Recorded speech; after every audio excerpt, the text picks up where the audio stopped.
Kamla. My guest today is Professor Annette Insdorf. I don't know if she likes it if I call her professor, but she is a professor at Columbia, and she's also a writer and a fantastic interviewer who runs a series at New York's 90-Second Why, and those interviews are available on YouTube. So welcome. Thank you. So I'm going to ask you what you do with all your guests, famous guests like Benedict Cumberbatch and Daniel Day-Lewis and others. A couple of questions and a few other questions about your work, and then questions from the audience. Well, let's just say that I know how lucky I am that I get to interview people of the caliber of Meryl Streep, Francis Coppola, Martin Scorsese, etc. And my approach is really very similar to how I teach my classes at Columbia. A lot of homework. I do so much preparation so that I always have more questions than I can possibly ask. I'm ready to throw most of the questions out the window once the conversation takes on a life of its own. And I have a kind of, shall we say, humble attitude. I know that people have come to hear the guest, not me. So even though I have very prepared questions, I try to keep them relatively short, providing the maximum opportunity for someone like Benedict Cumberbatch Who spoke for 12 minutes. Yeah, he elaborated in a way that most interviews don't allow because they're in tight 5-minute formats for TV or whatever. I really ask questions about process, about how one, as an actor, how one approaches a role, the kinds of research, the preparation. Do they prefer, for example, a longer rehearsal period? Do they want improvisation? Which directors with whom they've worked have brought out the best in them? I mean, there are certain recurring questions that I do ask, but they are always tailored to the specific film that I'm showing, and in many cases, I do show clips of the actor or director's previous work. There's a lot of preparation involved, but I consider all of it exciting and rewarding because I get to learn a lot in the process. Yes, and that's what makes your interviews so interesting. For instance, I saw on YouTube the Jeff Bridges interview that you did. I forget the name of the film. Crazy Heart. Crazy. I love that film. And you just captured the question that was lurking at the back of my mind, but I had not found the right voice to ask that question. But you asked it. You said there was a certain smell, there was a certain look about you, and there was a certain unkempt. I mean, you used really evocative words. I think I actually said I could almost smell you. Smell you, yes. And you know, that is so true because it was one of those films where his unkemptness, is that the right word? Absolutely. From the moment you see him at the beginning of the film, you know who this guy is. You feel that he may have once been around here, but now he's kind of around here. And he was not afraid. That there's no vanity in the actor. And in fact, the character himself is at a point where he just doesn't care what people think about him. So here I am with a great actor who has incarnated that, and I want to understand, how does a Jeff Bridges become that character? Did you read or see anything he had to say about his previous film, The Big Lebowski, which is one of my favorite? Sure. I mean, he's probably best known to audiences around the world for his smaller part in The Big Lebowski than his larger part. Would you call it the smaller part? Well, in terms of screen time, he's on camera all the time in Crazy Heart. And that is, for me, a really layered performance. The Big Lebowski, yes, it is. He's not a secondary character, forgive me. But it's not as much about the nuance of a sustained character. It's a Coen Brothers movie more than a Jeff Bridges movie. But even then, I call it, he captured the essence of Southern California. Yes, you're right. There's a certain spirit, there's a certain laid back. You know, the way he walks into that grocery store and smells the half and half. He's the dude. I shall not stand this aggression with Bush in the background. So I was thinking about the film when I was watching your interview with Jeff Bridges. So you do prepare a lot. I do. I make it a point to rewatch most of the work of a given guest. Like this week, I'm preparing for a Rachel Weisz interview. I've been watching countless films that Rachel Weisz has made, trying to see the trajectory of a career from a very young actress, even back in The Constant Gardener. She was pretty young when she won the Academy Award, to her most recent film, Disobedience, which is a fascinating Sebastian Lelio. Sebastian Lelio is the director. Rachel Weisz's character is much more mature in this film than the character she played in the 90s, for example. So yes, I'm watching all of them together with my husband, Mark. We create clip reels. We have like at least 3 to 10 clips of a director or actor's previous work. Explain your process. How do you, supposing you're going to be interviewing, say, Jeff Bridges again, what is the process that you go through to prepare? If I have already interviewed an artist like Jeff Bridges, the first thing I'll do is go back to my notes from that interview to see where my brackets are. Brackets? After I finish any given interview, I always prepare with at least 3 pages of notes, but I never get to ask half the questions. The ones I didn't ask, I bracket in red, so I know for future reference, if I ever interview this person again, here are the things I wanted to ask and didn't get a chance to do. That's where I start for interview number 2. Then I will watch the new film that presumably is bringing that guest to me. And if I'm going to do another clip reel, having done one earlier, Mark and I will sit down with whatever films the guest has made since the last appearance, and we'll perhaps do a clip reel of only the last 10 years, so to speak. And the clip reel is so that the audience members who may have forgotten what constitutes high points of this guest's career, they get a chance to see, oh, right, he did that in that, and boy, and all these dramatic parts, and suddenly look how funny he is in that one. You know, our clips are meant to just, a little smorgasbord of the way that a versatility manifests itself. How do you keep these notes? Well, I'm still kind of old school. I believe in paper and pens, and I keep files. My apartment attests to an overabundance of paper and DVDs and books. So I always do go back to the hard copy. But increasingly, like most normal people today, my computer's important to me, and I go back to whatever file I have already on a given actor. And then I see some of the works half done, because the whole trajectory of the career up to that point is there. And then I just have to bone up on the last part.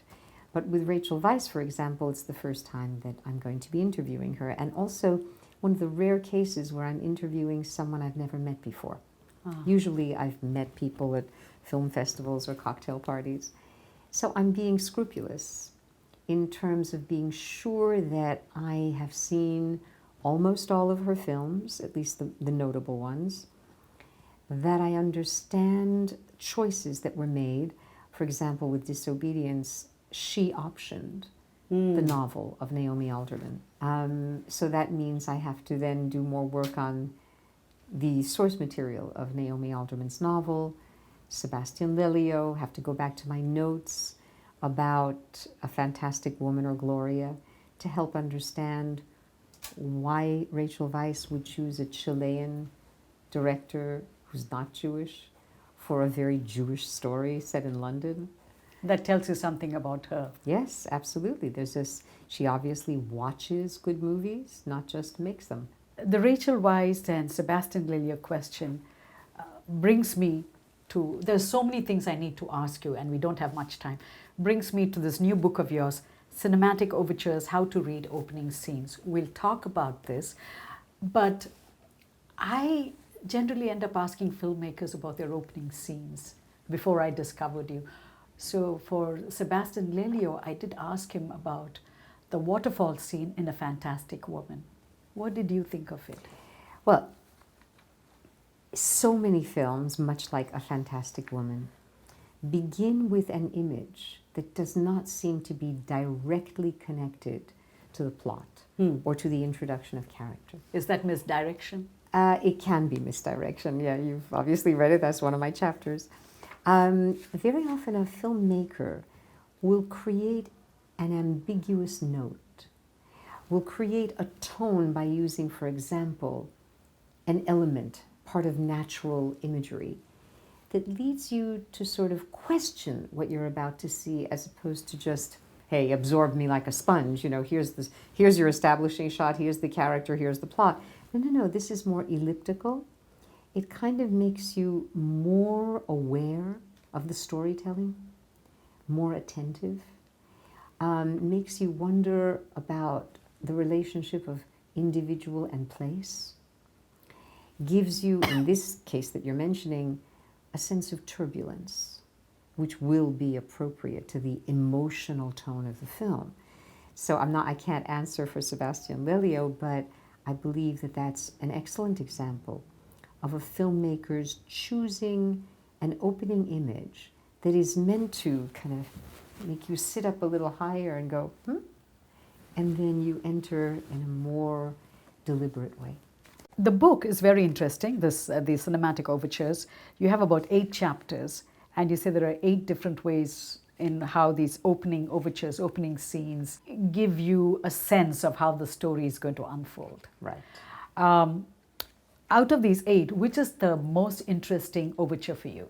And I know it's not a very fair question. Kamala, you can't imagine how many films I wanted to include that ended up on the cutting room floor, as they say, because this is about 44 movies. I have a bone to pick with you. I looked at the index, and I looked for Ridley Scott, I looked for Coen brothers, and the reason I looked for Ridley Scott is because in one of the chapters you talk about music, and I think it's with Alfred Hitchcock. And Ridley Scott uses music a lot. Music plays a key role. They're almost like a character. And the Coen brothers, of course, they have their own signature way of making films, and they showcase characters we no longer see. For instance, my husband's favorite character is from, what's that film about? Miller's Crossing. And the guy who's the accountant or whatever, he has a need to, the way he writes the check and then and my husband made me aware. He says, look how he's tearing the check. So my point is, how come you don't have Ridley Scott and Coen brothers? We can add your question to the at least 30 questions that I've received over the past few months. People saying, why is there no Bergman's Persona? Why is there no Memento? I mean, everybody has... No, but I'm asking about these two. These two, well, the Coen brothers have achieved an extraordinary degree of success for independent American filmmakers.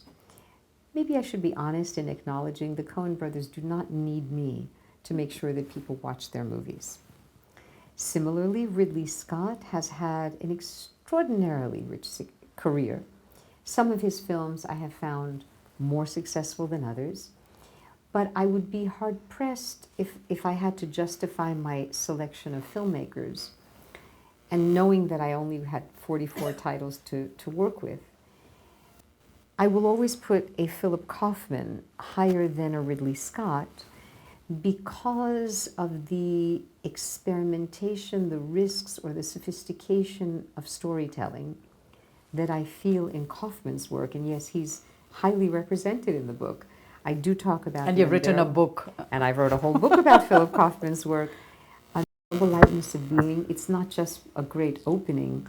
It is one of the truly most sophisticated, provocative, philosophically ripe motion pictures made in the United States. And I include Quills, well, actually in a brief mention at the beginning. But Rising Sun, nobody saw Rising Sun. It was completely ignored, in my opinion, though it had the stars Sean Connery and Wesley Snipes at the time. It was adapted from a Michael Crichton novel. Well, when I saw that film for the first time in the early 90s, oh, how I remember the opening sequence. Literally, I was in my seat and I went like that because I was so struck by the audacity of, and I won't give it away, I won't tell you what it is because people should just take a look at the opening of Rising Sun. And if you the electronic version of my book contains clips. You can just link it to the clips of all 44 openings.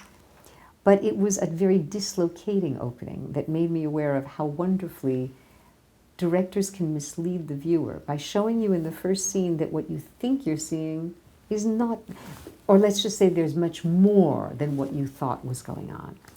That honesty on the part of the filmmaker to the viewer makes me a much more responsive viewer to the rest of the film. You're here in the Bay Area to attend the San Francisco Film Festival, and you were just presented the Mel Novikov Award, which every year the film festival folks give to somebody for their work in the film industry.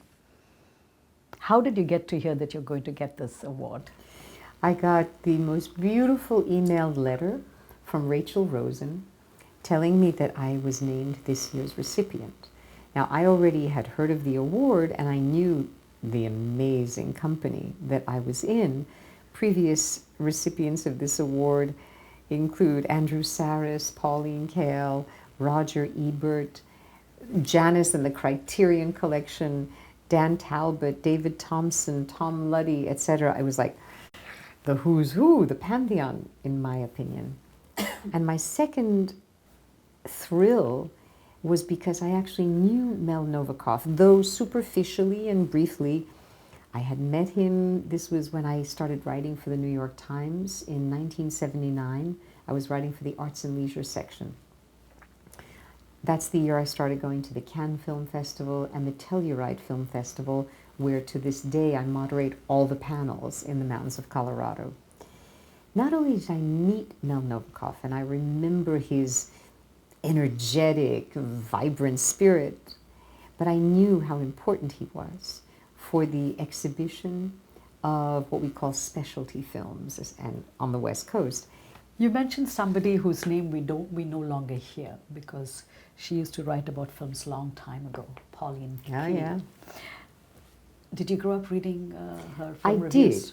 I did grow up reading the reviews of Pauline Kael, although if I had to be honest, I would acknowledge that the reviews of Andrew Sarris meant even more to me. I could tell even then, in my formative teen or 20 years, that his love of cinema, especially of its past, and his sensitivity to directorial style were more significant to me than her brilliant, acerbic summaries and critiques of contemporary films. I really appreciated reading her. Her reviews were exciting. I was never what have been called, you know, the Kael acolytes, the Paulines. If anything, I was much closer to Andrew Sarris, and of course ended up being his colleague when I was hired to teach film history at Columbia. There was just shall we say, a very moving elegance in the way that Sarris embraced the history of cinema. And that made him closer to me than Pauline Kael. I'm going to switch gears. I believe you were born in Paris, and you're about 3.5 when your parents and you moved to New York. You speak many languages, I hear. Yes. My first language was French. My second language was Polish, because my parents came from there, and when we arrived in America, none of the friends and relatives spoke French, and we didn't speak English, so the only common language was Polish. I learned English when I got to kindergarten at the age of 5. Do you speak Spanish? I do, not what I would say fluently, but I learned Spanish in high school. I studied it and then traveled a bit in Spanish-speaking countries. And your mother was a teacher too. My mother, who has been deeply inspirational to my work, she was a professor of French literature and French film at Hunter College for 33 years. And she was inspirational in many ways. She was a Holocaust survivor who had endured the worst of it, Auschwitz and Bergen-Belsen. And her resilience... How old was she? She was a teenager at the time. And her resilience always inspired me deeply. So I read an interview where somebody had asked you, apparently you're very grateful and that you practiced, because you're a very gracious person and that shows. And you're very accessible for a teacher.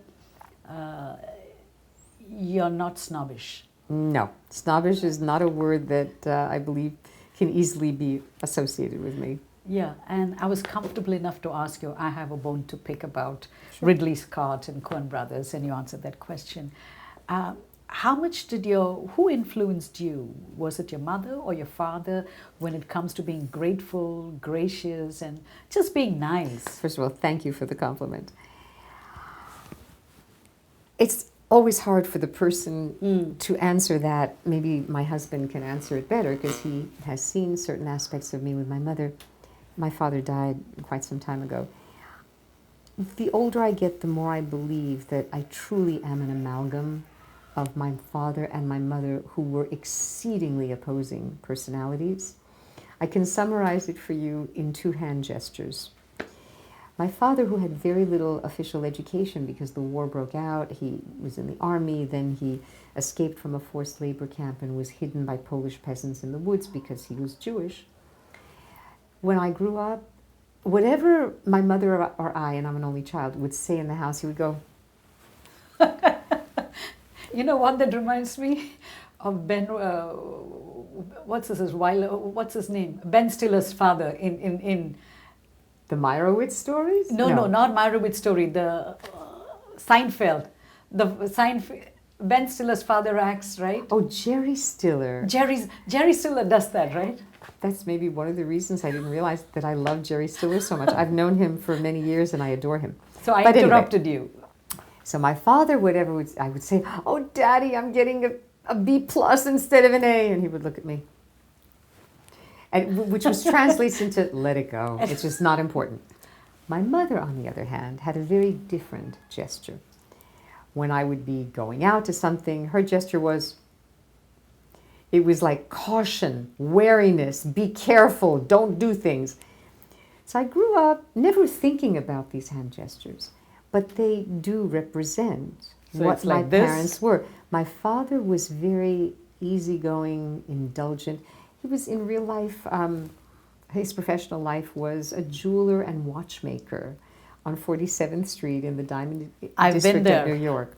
That was my father's life, and he loved what he called the tumult, the activity of all these people, you know, coming in, buying things. He had a very warm relationship with everybody.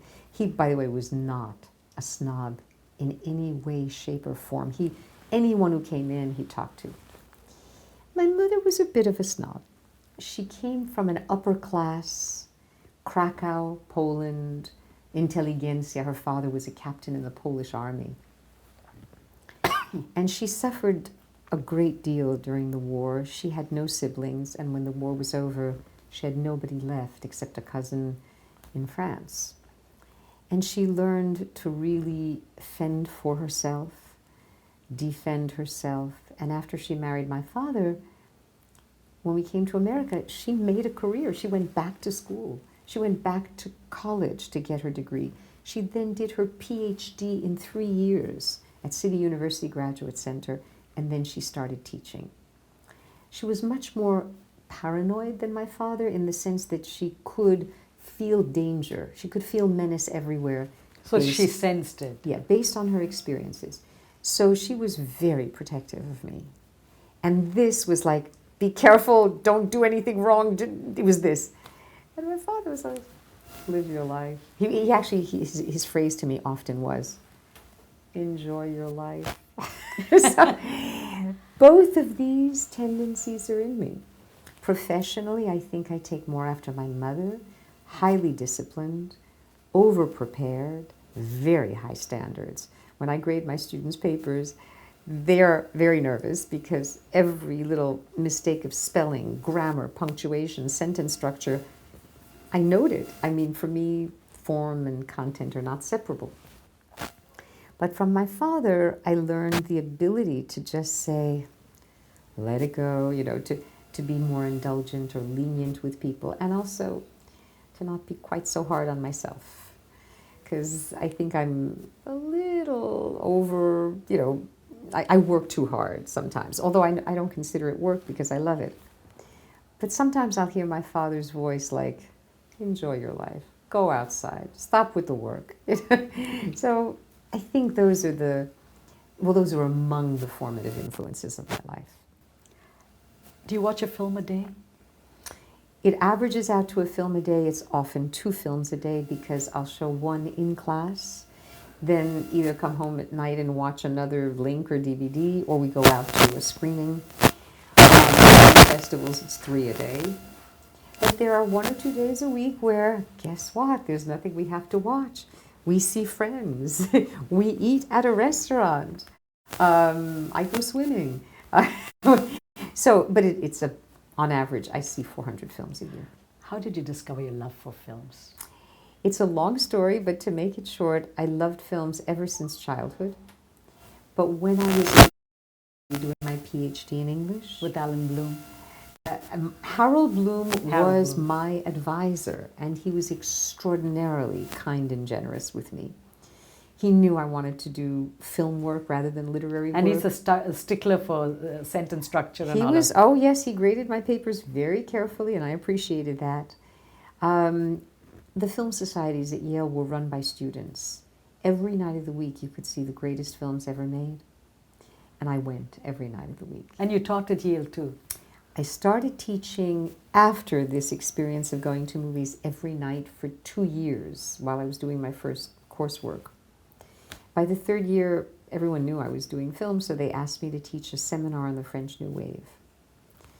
I so loved that experience that, eureka, I have found my calling. I want to teach cinema to bright students. And I was at the right place at the right time. So some of your students were Ed Norton.